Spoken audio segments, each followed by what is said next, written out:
So ఇవన్నీ ఎప్పుడు వస్తాయి అంటే ఏది నాడి శని నడిచినప్పుడు, అష్టమ శని నడిచినప్పుడు, అర్ధాష్టమ శని నడిచినప్పుడు, వ్యయ గురువు ఉన్నప్పుడు, అలాగే రాహు దశ కేతు దశ నడిచినప్పుడు, అలాగే కుజ దశ నడిచినప్పుడు. అంటే ఈ దశా చిత్రాలు ఎప్పుడైతే మీ జాతకంలో వస్తాయో, ఉదాహరణ ఏది నాటి శని ఇప్పుడు ప్రస్తుతము కుంభం మీనం మేషరాశికి నడుస్తోంది, అష్టమ శని సింహరాశికి నడుస్తోంది, అర్ధాష్టమ శని మనకి ఎవరికి నడుస్తుంది? అర్ధాష్టమ శని ధనుస్సు మకరం వృచ్చికం ధనుస్సు మకరం కుంభం అంటే ఇప్పుడు ప్రజెంట్ ధనుస్సు రాశికి నడుస్తుంది. సో ధనుస్సు రాశి. అలాగే వ్యయ గురువు అంటే ప్రజెంట్ ఇప్పుడు ఎవరికి కర్కాటక రాశికి ఉన్నాడు. రేపు వచ్చే నెల అక్టోబర్ 17వ తేదీ సింహరాశిలోకి వెళ్తున్నాడు. సింహరాశికి వ్యయ గురువు అవుతున్నాడు. సో రాహు దశ ఎవరికి నడుస్తుంది, కేతు దశ ఎవరికి నడుస్తుంది, కుజ దశ ఎవరికి నడుస్తుంది.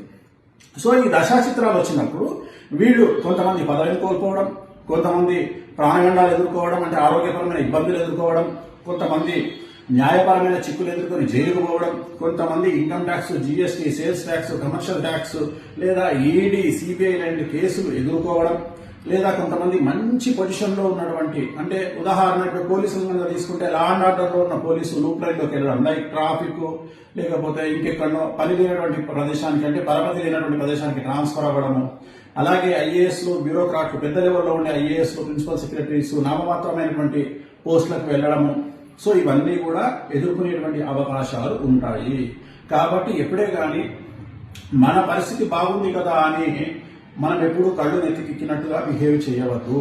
సో సాధ్యమైనంత వరకు చాలా జాగ్రత్తగా ఉండాలి. ప్రజెంట్ భారతదేశ కాలమాన పరిస్థితులను బట్టి బట్టగాల్చి మీదేయడం అనేటువంటిది చాలా ట్రెండింగ్ లో ఉంది. సో నేను నీ మీద బురద చల్లుతాను, నువ్వేమన్నా చేసుకో, నాకు సంబంధం లేదు. సో నేను తిట్టొచ్చు కానీ నువ్వు నా జోలికి రావద్దు, నేను నిన్ను విమర్శించవచ్చు, నువ్వు నా జోలికి రావద్దు. సో ఇలాంటి వ్యవహారం నడుస్తున్నటువంటి భారతదేశ ట్రెండ్. అలాగే నరఘోష చాలా తీవ్రంగా ఉంది. ఒక కారులో మీరు ఎక్కిపోతున్నా, మీ ఫ్యామిలీ వెళ్తున్నా చూసి తట్టుకునేటువంటి జనాలు లేరు. అది స్నేహితులైనా, బంధువులైనా, మన వాళ్ళు ఎవరైనా సరే. ఒక ఉద్యోగం మంచిది వచ్చినా, ఒక కారు కొనుక్కున్నా, ఒక పెళ్లి చేసుకున్నా, ఒక ఇల్లు కట్టుకున్నా, సో ఏది చేసుకున్నా నరఘోష, నరదృష్టి అనేది చాలా తీవ్రంగా ఉంది. తిరుమల వెంకటేశ్వర స్వామి వారికే తప్పడం లేదు నరదృష్టి. సో మనం ఎంత అవ్వాలము, సో నరదృష్టి అనేటువంటిది రెగ్యులర్ గా ఉంటుంది.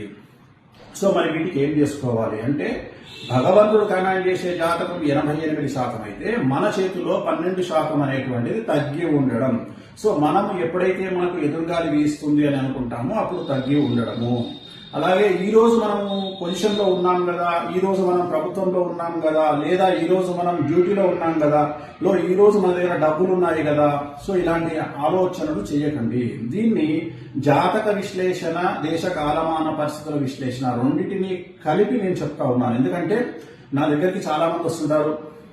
మొన్నటి వరకు 6 నెలల వరకు మేము 100 కోట్ల బిజినెస్ చేసాం స్వామి, సడన్ గా ఇప్పుడు బిలో 10% పడిపోయింది అంటే ఒక 10 కోట్ల బిజినెస్ వచ్చింది. సో దీన్ని బేస్ చేసుకున్న వాళ్ళు ఎన్నో కమిట్మెంట్స్ ఉంటాయి. ఇప్పుడు ఉదాహరణ మైనింగ్ చేసే వాళ్ళ గురించి మాట్లాడుకుందాం. మైనింగ్ చేసే వాళ్ళు ఏం చేస్తారు, సడన్ గా కొన్ని 100 కోట్ల రూపాయల మైనింగ్ చేసేటప్పటికి ఇక్కడ ప్రొక్లైనర్, జేసీబీలు, ఇతరత్ర ఇనుము రకమైనటువంటి ఐటమ్స్ అన్ని కొనేస్తారు.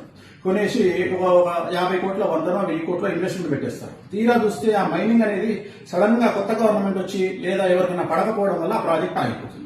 అప్పుడు ఏమవుతుంది, ఆ ప్రాజెక్ట్ ఆగిపోయింది అంటే మీరు పెట్టినటువంటి 100 కోట్ల రూపాయలు రిజల్ట్ అనేది శూన్యం. సో ఇలాంటివి జరిగే అవకాశం ఉంటుంది. సో అందుకనే జాగ్రత్తగా ఉండండి. ప్రస్తుతం దేశ కాలమాన పరిస్థితులు చాలా బాగా లేవు. అన్నిటికంటే ముఖ్యమైన విషయాన్ని చెప్పదలుచుకున్నా, ఎప్పుడైతే మీరు సెలబ్రిటీయో, డబ్బు సంపాదించడమో, మీకు పేరు ప్రఖ్యాతులు వచ్చినాయో ఖచ్చితంగా మీరు సమాజంలో సమస్యలను ఎదుర్కోబోతున్నారు అని మానసికంగా ఫిక్స్ అవ్వండి. ఈ సమాజంలో శుద్ధపూస ఎవ్వరూ లేరు కాబట్టి ఎవడో మనల్ని విమర్శిస్తాడు, ఎవడో మనల్ని తప్పుపడతాడు, లేదా ఎవడో మన గురించి ప్రాపగండ చేస్తాడని మర్చిపోండి. ఎందుకంటే ఎవరు శుద్ధపూసలు కాదు. సమాజంలో తప్పు చేయకుండా బతికేవాడు ఎవడూ లేడు. అలాగే సక్సెస్ అనేది వాడు వస్తుంది, రేపు వెళ్తుంది. ఈ రోజు సక్సెస్ రాగానే పొంగిపోవడము, కింగిపోవడము తప్పు. సక్సెస్ ఎలా కొట్టాలని ఆలోచించండి. ఒక సినిమా హీరో మీకు తెలియకపోవచ్చు, సినిమా హీరోలు ఫెయిల్ అయితే సంవత్సరం నుండి కూడా బయటికి రానటువంటి సినిమా హీరోలు నాకు తెలుసు. అలాగే మంత్రి పదవులు కోల్పోయి ఎమ్మెల్యేలుగా ఓడిపోయి సంవత్సరాలు ఇంట్లో ఉండి డిప్రెషన్కి లోనైనటువంటి రాజకీయ నాయకులు నాకు తెలుసు. అలాగే లవ్ ఫెయిల్యూర్ అయ్యి నమ్మినవాడు మోసం చేసిన హీరోయిన్లు నాకు తెలుసు. సో ఇలా చాలా మంది చాలా రకాలుగా నా దగ్గరికి వస్తుంటారు. సో ఎందుకు చెప్పాలనుకుంటున్నానంటే జాతకాన్ని కూడా మనం 12% స్వయంకృతాపరాధం అంటాం. అంటే గాలిలో దీపం పెట్టి దేవుడు ఏమంటాడంటే దేవుడా అని చెప్పి మనం ఆశించొద్దంట. మన ప్రయత్నం మనం చేయాలంట. ఏం చేస్తున్నాము? దేవుడు ఆడ గాలిలో దీపం ఉంటే అట్లీస్ట్ ఆ 2 చేతులతోని దీపాన్ని ఆపే ప్రయత్నం చేస్తున్నాం. అంటే గాలిని కంట్రోల్ చేసే ప్రయత్నం మనం చేస్తే భగవంతుడు అనుకుంటాడట, ఓహో వీడు ప్రయత్నం చేస్తున్నాడు కాబట్టి వీడికి నేను సహకరించాలి అని గాలిని కంట్రోల్ చేస్తాడంట. సో నేను అనేది పాయింట్ ఏంటంటే మనకు భగవంతుడు సహాయం ఎలాగో ఉంటుంది, కానీ మనం చేసే ప్రయత్నం మానవ ప్రయత్నం మిస్ అవుతుంది. ఆ ప్రయత్నాన్ని చెయ్యండి. చాలా మంది మేము కష్టపడి పైకి వచ్చినామంటారు. కష్టపడి పైకి వచ్చినామనే మాట ఇక మీదట మాట్లాడకండి. కసితో పైకి వచ్చినామని మాట్లాడండి. ఎవడైనా కష్టం చేస్తేనే పైకి వస్తాడు, కష్టం చేయకుండా ఎవరు పైకి రారు. కానీ కసితో పని చేయండి. కలియుగంలో ఇప్పుడు మనం ఉన్నటువంటి సమయంలో కష్టపడి పని చేస్తే సక్సెస్ దక్కదు, కసితో పని చేస్తే సక్సెస్ దక్కుతుంది. అలాగే ఎంత ఎదిగినా ఒదిగి ఉండడం అనేటువంటిది నేర్చుకోండి. సో ఇది మానవ ప్రయత్నం అని చెప్తా ఉన్నా నేను. అలాగే డబ్బులు చేతిలో ఉన్నాయి కదా అని ఇష్టం వచ్చినట్లుగా ఇన్స్టాల్మెంట్లో వస్తువులను కొనడము, ఇష్టం వచ్చినట్లుగా కార్లు కొనడము, ఇష్టం వచ్చినట్లుగా షో ఆఫ్ చేయడము మరీ ఎక్కువైపోయింది ప్రస్తుత కలియుగంలో.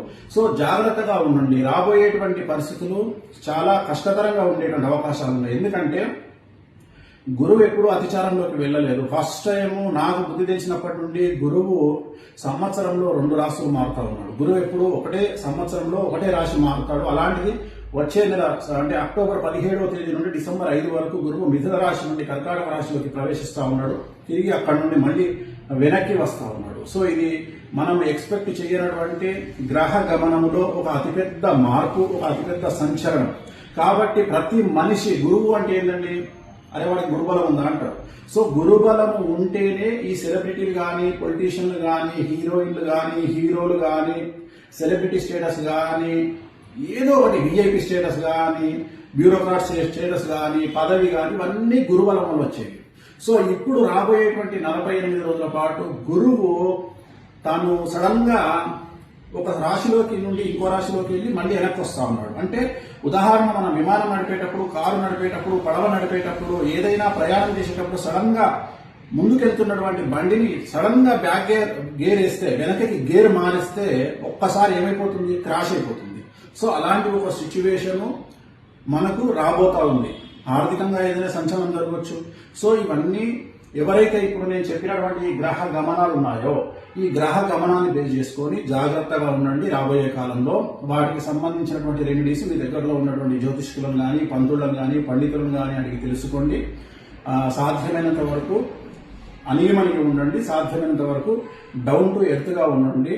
కొద్దిగా ఈగోను అలాగే అతిని తగ్గించుకొని మెలగడానికి ప్రయత్నం చేయండి. ఓం నమో వెంకటేశాయ.